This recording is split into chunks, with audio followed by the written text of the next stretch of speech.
Bismillahirrahmanirrahim. Assalamualaikum warahmatullahi wabarakatuh. Innal hamdalillah nahmaduhu wa nasta'inuhu wa nastaghfiruh wa na'udzu billahi min syururi anfusina wa min sayyiati a'malina may yahdihillahu fala mudhillalah wa may yudhlil fala hadiyalah. Asyhadu an la ilaha illallah wa asyhadu anna Muhammadan abduhu wa rasuluh la nabiyya wa rasula ba'da. Pertama-tama, marilah kita panjatkan puja dan puji syukur atas kehadiran Allah Subhanahu wa taala yang telah memberi kita rahmat, taufik, serta hidayahnya sehingga kita dapat berpuasa dan keadaan sehat walafiat. Yang kedua, salawat serta salam tak lupa saya haturkan kepada junjungan kita Nabi besar Muhammad SAW yang telah menuntun kita dari zaman jahiliyah menuju zaman Islamiyah seperti saat ini. Ketiga kalinya, saya di sini akan berkultum yang berjudul Berdamai dengan Takdir. Ternyata selama ini apa yang kita inginkan tak kunjung menemui kenyataan. Yang selama ini ditunggu harus terpaksa direlakan. Takdir menyapu keinginan kita tanpa bertanya apakah kita kuat menerimanya atau tidak. Hatimu rapuh, jiwamu dirundung duka. Namun sebentar.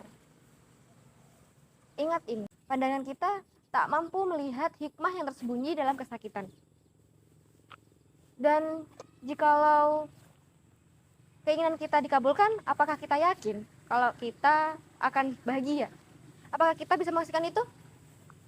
Tentu tidak, bukan? Walaupun penuh air mata untuk menerimanya, tapi percayalah bahwa Allah itu memiliki rencana tersendiri untuk kita. Dan rencana itu pasti sangat indah. Kita hanya perlu sedikit bersabar agar kebahagiaan itu menampakkan dirinya untuk kita. Kalaupun tidak demikian, apa yang jauh lebih indah dari hati yang kuat, yang menahan segala derita? Apapun jalannya, yang terpenting akhirnya adalah surga. Kesakitan yang menyelamatkan jauh lebih baik daripada kesenangan yang membuat kita lalai.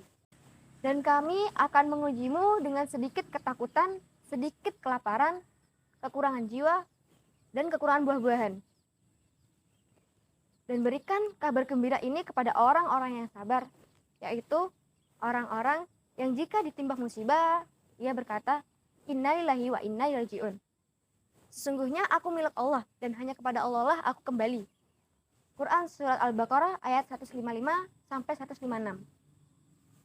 Dari Mus'ab bin Sa'ad, bapaknya, ia berkata, Ya Rasulullah, siapakah manusia yang paling berat cobaannya? Beliau menjawab, para nabi, orang-orang saleh, dan orang-orang semisal itu. Dan orang-orang semisal itu berikutnya.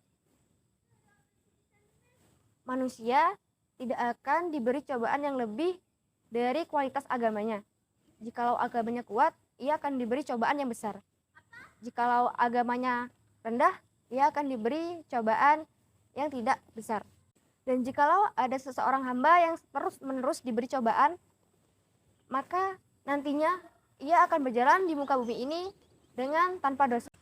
Perihal takdir, tak perlu berselisih dengan takdir. Tak perlu berpikir bahwa Allah itu tidak adil. Ingat, pandangan kita itu terbatas. Kita tidak bisa melihat hikmah yang belum tersingkap. Kita juga tidak bisa menembus masa depan. Percayalah kepada Allah. Rencana Allah itu yang terbaik. Wa ila rabbika farghab. Dan hanya kepada Tuhanmu lah kamu berharap. Quran Surat Al-Insyirah ayat 8. Mungkin skenario-nya tidak seperti yang kita inginkan. Tapi skenarionya adalah yang paling baik untuk kita. Mungkin ini saja dari kami.